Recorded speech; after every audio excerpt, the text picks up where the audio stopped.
Hi, YouTube. I hope you're doing fine. I am doing okay. My lighting's a little bit better today, the way I have it set up right now.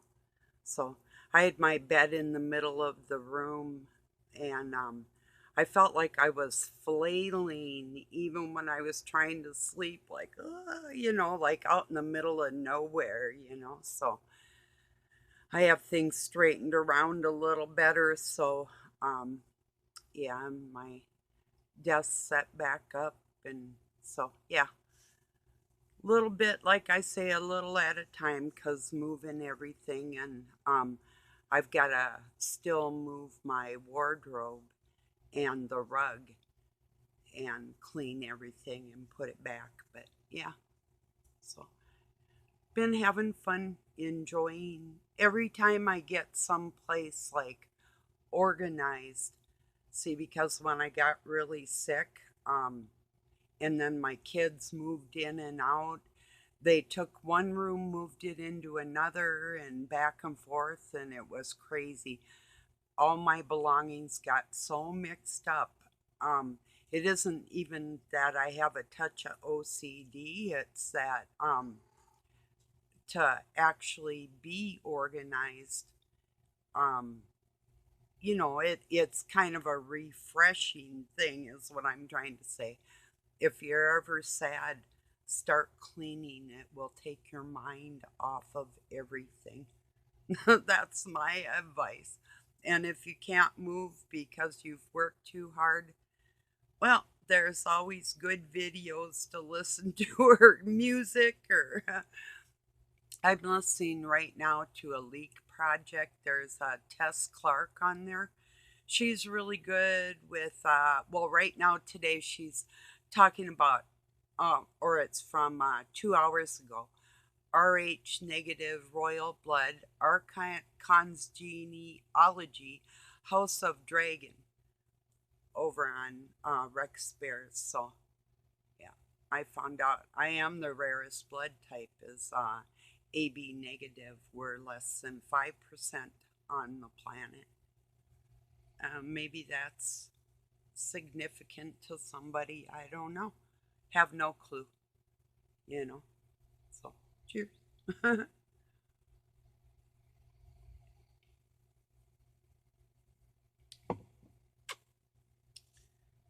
But yeah, just having a pleasant day. I thought I'd leave my window open for as long as we do have.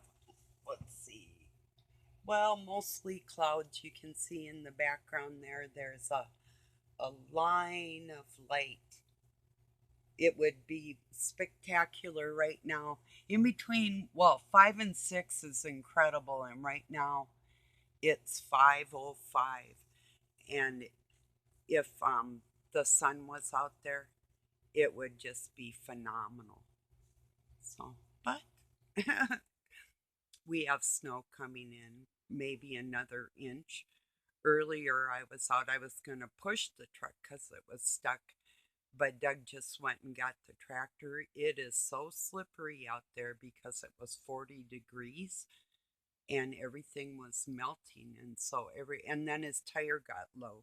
It's got a slow leak, he knows that, but and it's usually okay. But he parked up by the house. There's a little bit of a hill, so he was stuck. Anyway, so, oh, and then the other day, I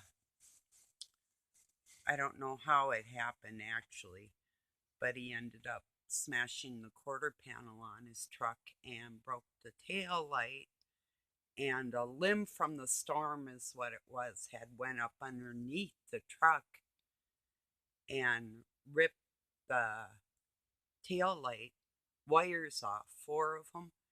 So he got that fixed the other day, and but the tail light lens got smashed too. I don't know. Um, things happen. He was bummed because he was proud. We got that truck for $200 at a garage sale. It was just an old man's truck, an old farm truck that had been sitting forever, and it was all full of junk. So he just literally took it up to the junkyard and unloaded everything, got it cleaned up, and there was some parts that he needed to put on it and whatever. But when you can bring something back from the dead and make it run, So that's been a good truck for us. People, he goes into town and people are like, nice old truck, and that's his well, he likes what they call the square body old Chevys. I like Fords. I like the old Fords. I like them all. Actually, our little hot rod is a tiny little Chevy. It's a 37 Chevy. That's the oldest one we have right now. So, but yeah, and it's not a normal. It's not your normal. It's a street rod. It's you know. Anyway, in some of my video down, I think probably the first year I was on here, I helped build our gasser. It's a 1948 Anglia that we traded our present hot rod for, but I helped Doug put that together. Um, so anyway, if you want to go see it, it's in gray primer. Some of you know what they are. They're 148-inch wheelbase, is really short little car. It's like a midget large Ford from the United States, only it's an English Ford. And they were smaller because they live on an island and they can't just keep their cars and work on them or sell them or whatever. They have to, from what I understand, dispose of them after like a certain age or something. I'm not sure. Maybe that's why you don't see like a lot of classic cars over on the English Isles. I don't know, am I wrong? If anybody's here from that area, you'd probably be able to tell me. I don't know. I think I heard something about it, but yeah. So,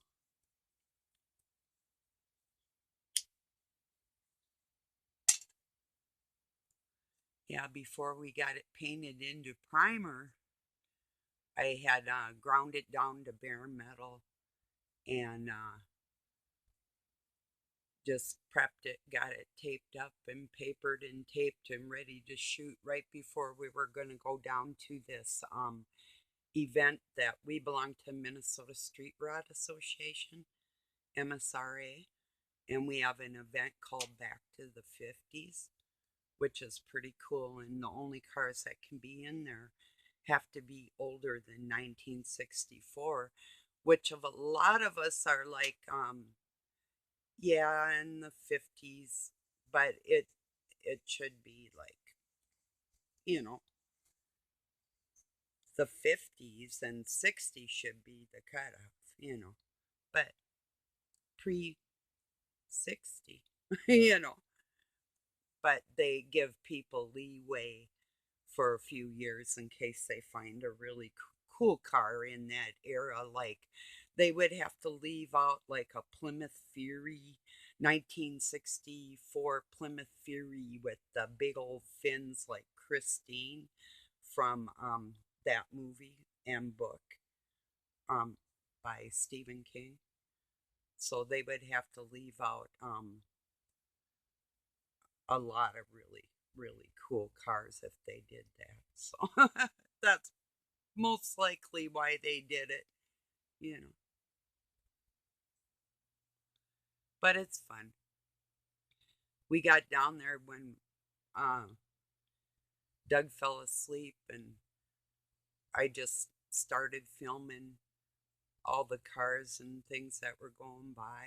And there was like these two really cool little short wheelbase um, semis. They looked like semi trucks. One had a sleeper, and the other was just like a tractor.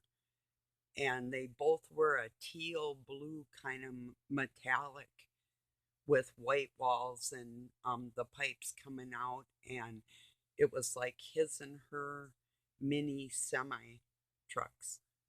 But they were just beautiful. So, some really unique things. So, yeah, it's fun, colorful when you go down there and you see thousands and thousands of classic cars and hot rods and gassers and race cars, all that type of thing. Street rods, which is my love. Muscle cars and street rods. Or a muscle car that's jacked with big fat tires in the back and rake and yeah. I'm not into blowing motors, but big block for sure. In a little car, that'll scare you. You know,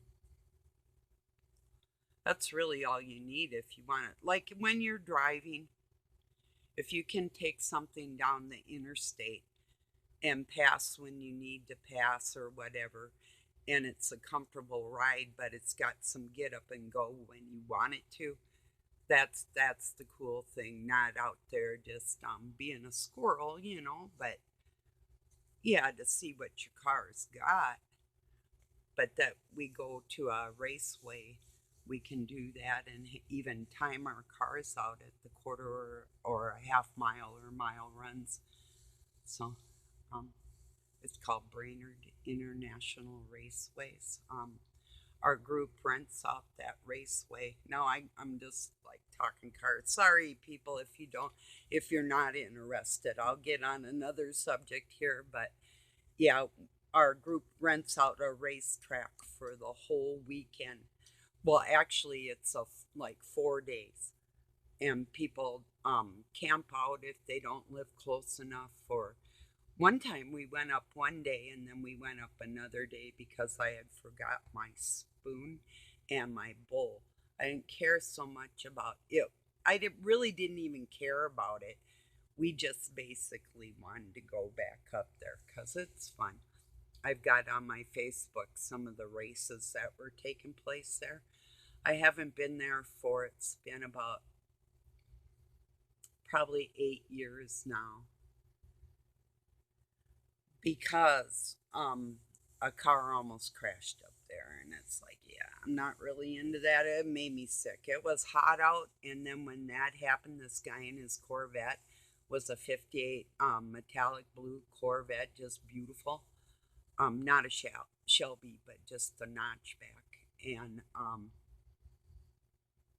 it sickened me, anyway, because none of us knew right away if the person was okay or anything. So I'm sitting there in the heat. We heard that he crashed.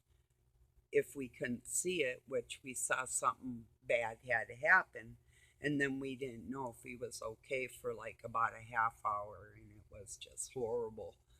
And I just didn't feel like going up and going through that again with anybody. It's like, it kind of took the fun out of it because we get together and we'd have barbecues and picnics, and like if you had like a Dodge that'd be considered an orphan car, you brought a salad, and if you had a Ford, you'd bring like bread, and if you had a Chevy, you'd bring the dessert, and then our group paid for the whole barbecue and ice cream and different things. So just a fun event. And nice pastor gets up and blesses our meal before we eat it. It's a family event. It's not um it's not meant to be like a lewd gathering, but there have been times that it's been kind of rude, and I didn't want to be around it. Yeah,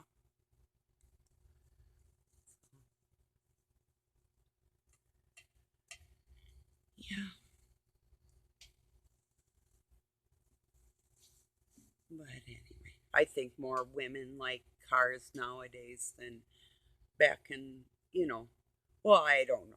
There's always been people that can appreciate machinery and ones that don't, So, or don't really care either way,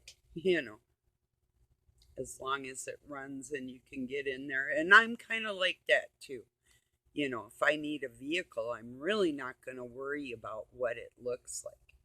You know, I had a little Yugo I got from my brother in law for $50. The floor was falling out of it, and I boxed it in with 2x4s and carriage bolts and was able to make a fake floor to put the seat on.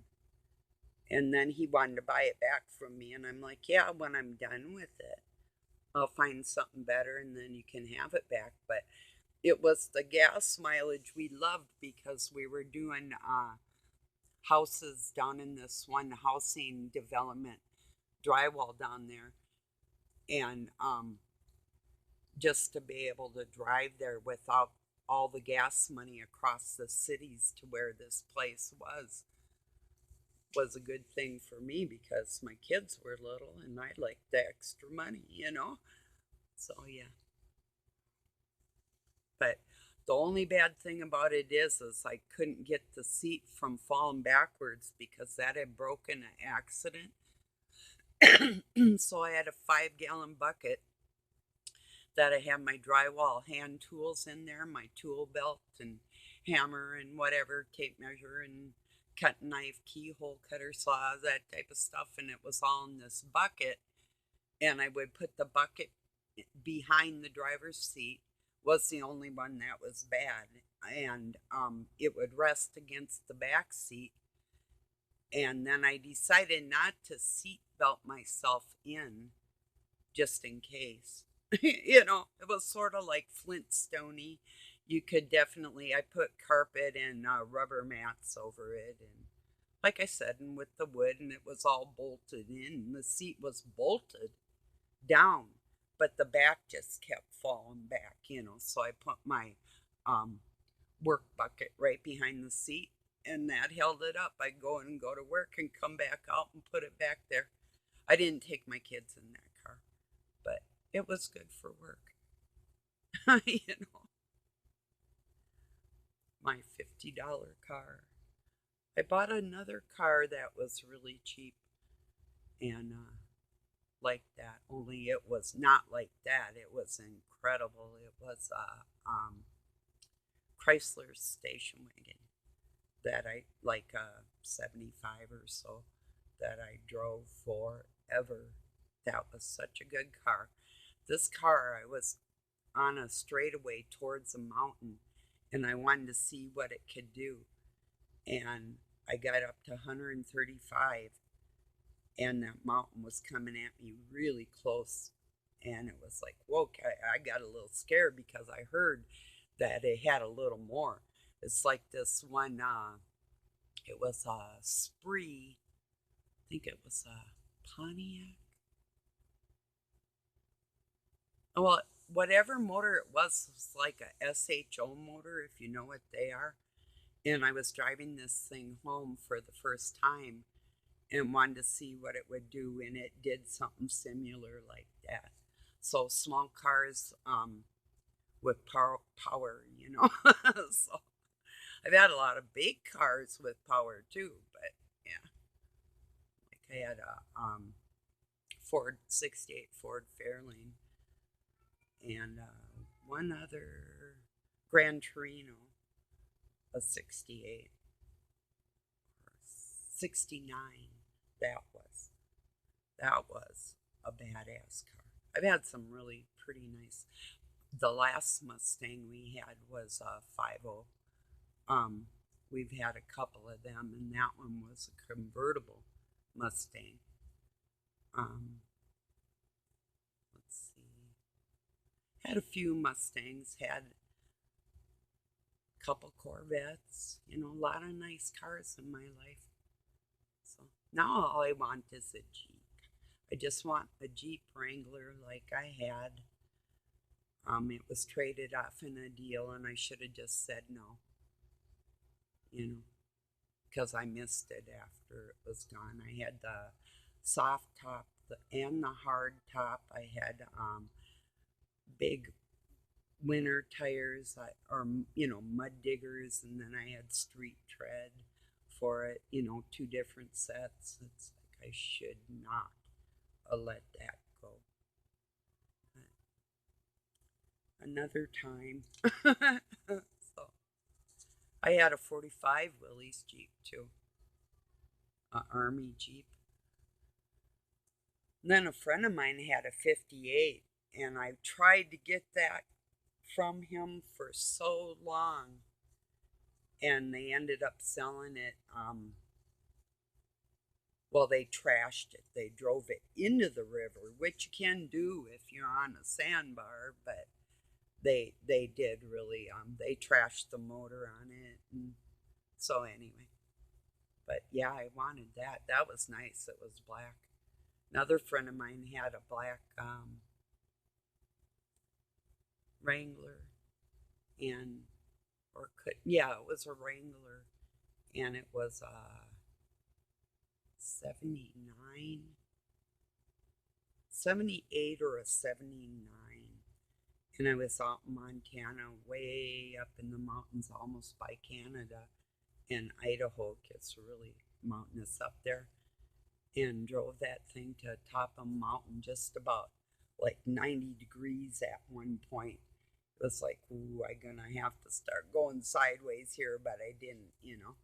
But that was awesome. Scary. There's a roll cage, and she didn't care. She was made out of money. She just like, take my truck. I worked as a secretary in this place, and she's like, just take my Jeep and come back when you're done having fun. It's like, because I had to go to town, and then just, that was a blast.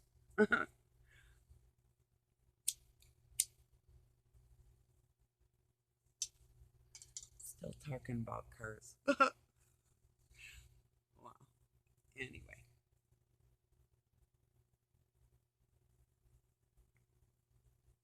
So, what do you think about the RH negative blood? Do you think that our blood type determines maybe our actions in life, our thoughts, or, anything to do with our souls?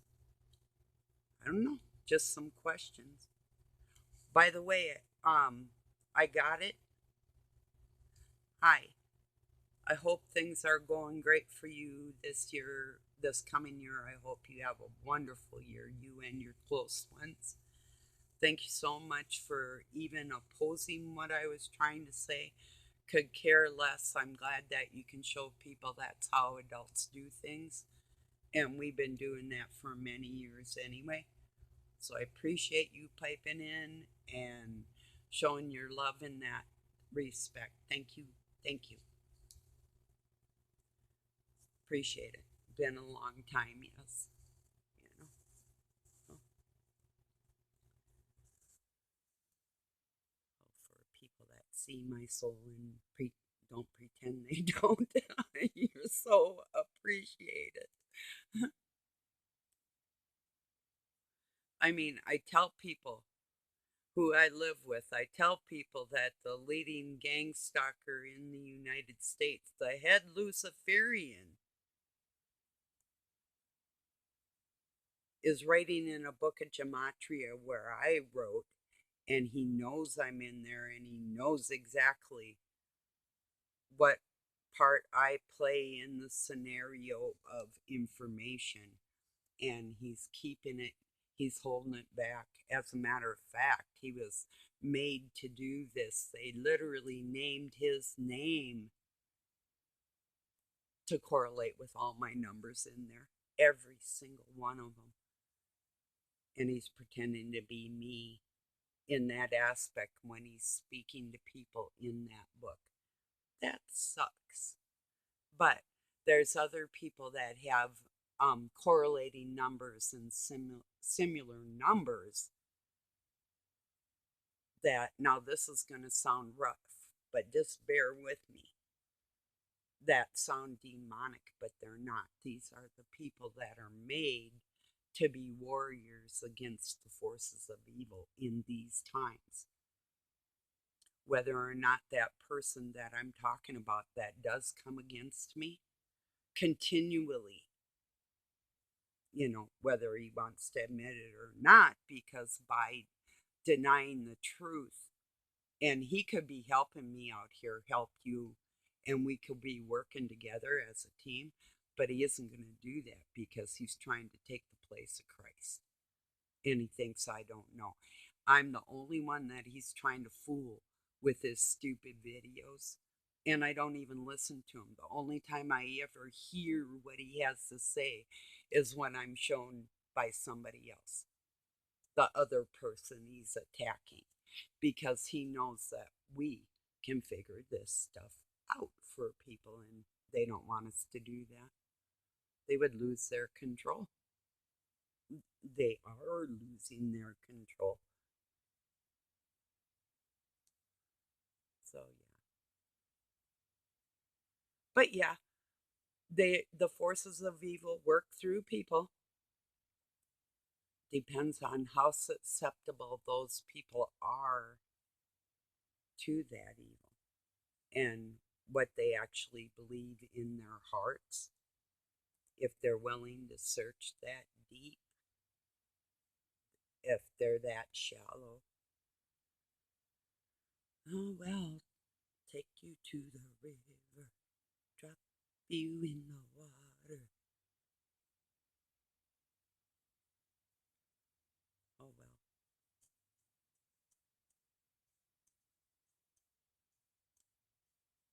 Washing me down, washing me. If you know that song. Love that song by the Talking Heads. Yeah, it's a good one. So anyway,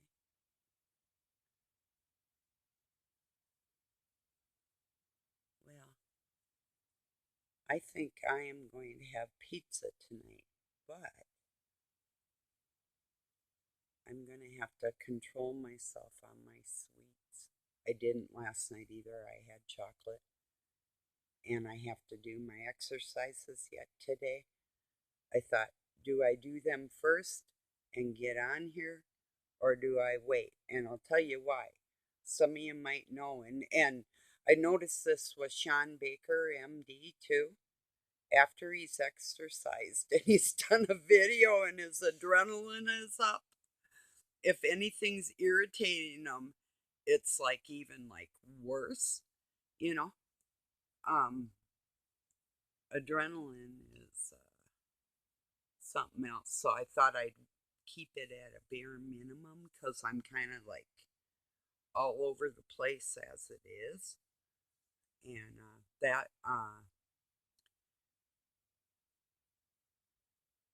I started that when I was very young to ward off evil. And I'll tell you how that works, keeping active. So my adrenaline doesn't go down. It never goes down.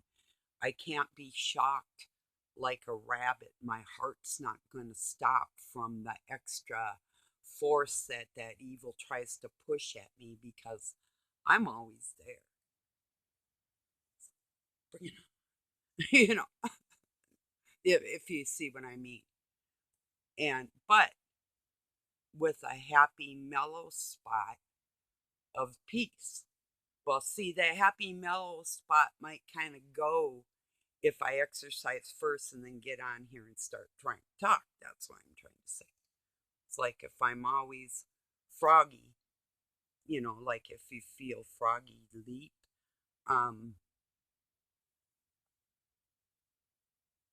I heard somebody say not to be a pussy, um, talking about coming after me. Yeah, it's real easy for you men to come up after a woman altogether now, boys, isn't it? Yeah. Did you like your little witches coming against me with their LOLs at you, taking your ass down?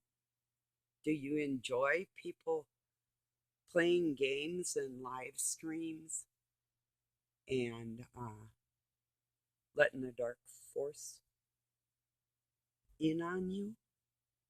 You know? if you enjoy that, you enjoy that. Because you know what the truth is, and the truth will prevail. And by the way, works without faith is dead. So that probably sums it up. you know. Anyway, yeah, men have a easy time coming after the female because they know in their mind's eye God shows them the depth of that timidness in there, and um, I'm here to set the record straight. Y'all are not going to get away with it.